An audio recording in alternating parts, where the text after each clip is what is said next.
Chapter 7 ઊર્જા activity 1 ઊર્જાના સ્ત્રોતો વર્ણન નીચે દર્શાવેલ હેતુ અને સાધનોની નોંધ કરો. હેતુ વસ્તુઓ અને તે શેમાંથી ઊર્જા મેળવે છે તે વિશે સમજવું. સાધનો ચાવી આપવાથી ચાલતું રમકડું, ટેબલ, ચાલતો માણસ, ચાલતું વાહન, રમતા બાળકો, ચૂલો. પદ્ધતિ રમકડું.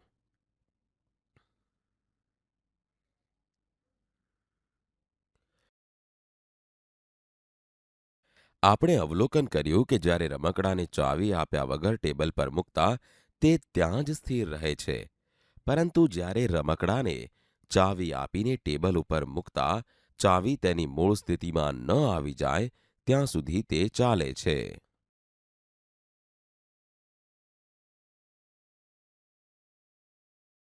ચૂલા ઉપર રાંધવા મૂકેલો ખોરાક એ સળગતા લાકડામાંથી ગરમી મેળવે છે.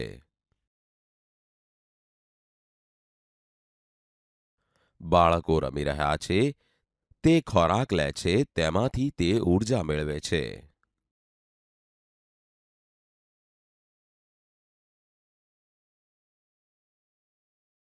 માણસ ચાલી રહ્યું છે, તે ખોરાક લે છે, તેમાંથી તે ઊર્જા મેળવે છે. વાહન ચાલી રહ્યું છે, એન્જિનમાં પેટ્રોલનું દહન થવાથી તેમાંથી તે ઊર્જા મેળવે છે. વિદ્યાર્થી મિત્રો, હવે આપણે નિર્ણય લઈશું. આ પ્રવૃત્તિ પરથી આપણે જુદા જુદા ઊર્જાના સ્ત્રોત વિશે સમજ્યા. વિદ્યાર્થી મિત્રો, બીજી પ્રવૃત્તિમાં તમારું સ્વાગત છે. બીજી પ્રવૃત્તિનું નામ છે ઊર્જાના સ્ત્રોતના પ્રકાર. વર્ણન નીચે દર્શાવેલ હેતુ અને તેના સાધનોની નોંધ કરો. હેતુ જુદા જુદા પ્રકારના ઊર્જાના સ્ત્રોત વિશે સમજવું. ઊર્જાના સ્ત્રોતો. પદ્ધતિ વધુ જાણવા અને આગળ વધવા માટે એક પછી એક એમ પીળા ઝબકતા ટપકા પર ક્લિક કરતા રહો. મોટર. મોટરને ચલાવવા માટે પેટ્રોલ કે ડીઝલની જરૂર પડે છે. એન્જિન. પહેલાના એન્જિન કોલસા પર ચાલતા હતા. આજના ઘણા એન્જિન ડીઝલ કે વિદ્યુત પર ચાલે છે.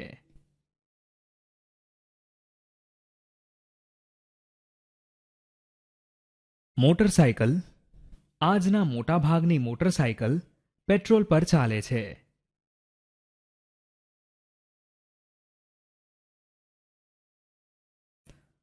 ઝાડ. ઝાડને પણ ઊર્જાની જરૂર પડે છે. તે સૂર્યમાંથી અને જમીનમાંના ખનિજમાંથી ઊર્જા મેળવે છે.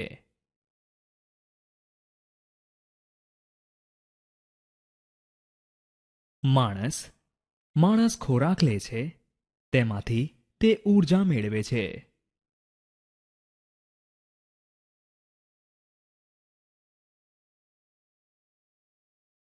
પુનઃપ્રાપ્ય અને પુનઃ અપ્રાપ્ય ઊર્જાના સ્ત્રોત.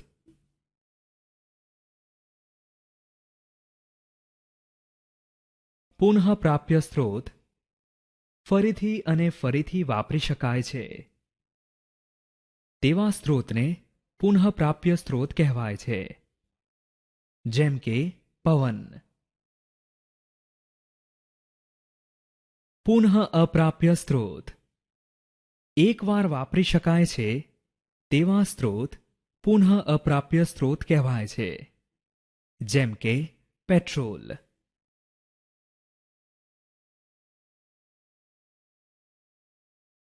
પુનઃ પ્રાપ્ય સ્ત્રોત ફરીથી અને ફરીથી વાપરી શકાય છે. સૂર્ય. પુનઃ અપ્રાપ્ય સ્ત્રોત એકવાર વાપરી શકાય છે. ડીઝલ. પુનઃ પ્રાપ્ય સ્ત્રોત ફરીથી અને ફરીથી વાપરી શકાય છે. જેમ કે પાણી. પુનઃ અપ્રાપ્ય સ્ત્રોત, એકવાર વાપરી શકાય છે, કેરોસીન. નિર્ણય. આમ આપણે જુદા જુદા પ્રકારના ઊર્જાના સ્ત્રોત વિશે સમજ્યા.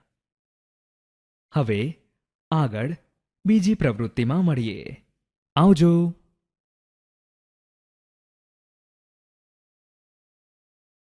વિદ્યાર્થી મિત્રો, ત્રીજી પ્રવૃત્તિમાં તમારું સ્વાગત છે, જેનું નામ છે સૂર્ય ઊર્જાનો મુખ્ય સ્ત્રોત.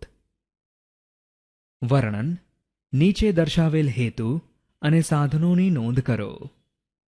હેતુ: સૂર્ય એ ઊર્જાનો મુખ્ય સ્ત્રોત છે તે સમજવું.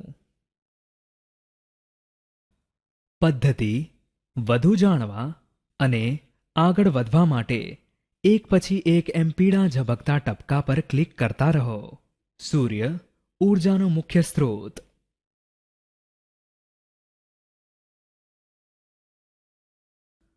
સૂર્ય ઊર્જાનો મુખ્ય સ્ત્રોત. વિદ્યાર્થી મિત્રો, જુઓ, આ સૂર્ય છે.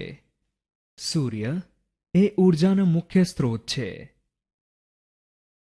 સૂર્યથી ઊર્જા ઝાડમાં જાય છે, પછી ઝાડમાંથી બકરીમાં, બકરીથી વાઘમાં.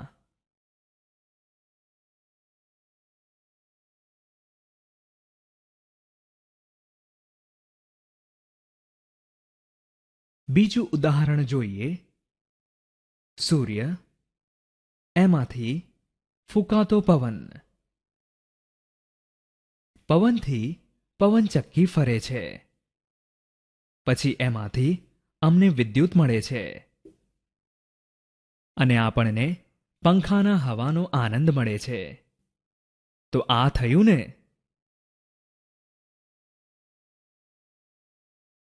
તો સૂર્ય થયો ને ઊર્જાનો મુખ્ય સ્ત્રોત. વિદ્યાર્થી મિત્રો, સૂર્યમાંથી જે ઊર્જા મળે છે એ પશુઓમાં જાય છે, અને પશુઓ જ્યારે મરી જાય છે તેમાંથી પેટ્રોલિયમ મળે છે, અને પેટ્રોલિયમ અમને ઈંધણ આપે છે, અને એ જ ઈંધણ આપણે સ્પિરિટ લેમ્પમાં વાપરીએ છીએ. સ્પિરિટ લેમ્પ એ ઈંધણ જેવા કે કેરોસીનથી સળગે છે.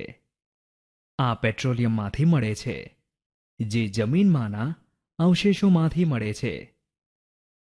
આ પ્રક્રિયા સૂર્યની હાજરીના લીધે પણ શક્ય છે. સૌર ઉપકરણનો ઉપયોગ. Solar motor, solar calculator, solar street light, solar cooker, solar water pump, solar water heater. નિર્ણય. આમ આપણે સમજ્યા કે સૂર્ય એ ઊર્જાનો મુખ્ય સ્ત્રોત છે. તો વિદ્યાર્થી મિત્રો, આ અધ્યાયમાં મને આશા છે કે તમને મજા આવી હશે. હવે અમે મળીશું બીજા અધ્યાયમાં. આવજો.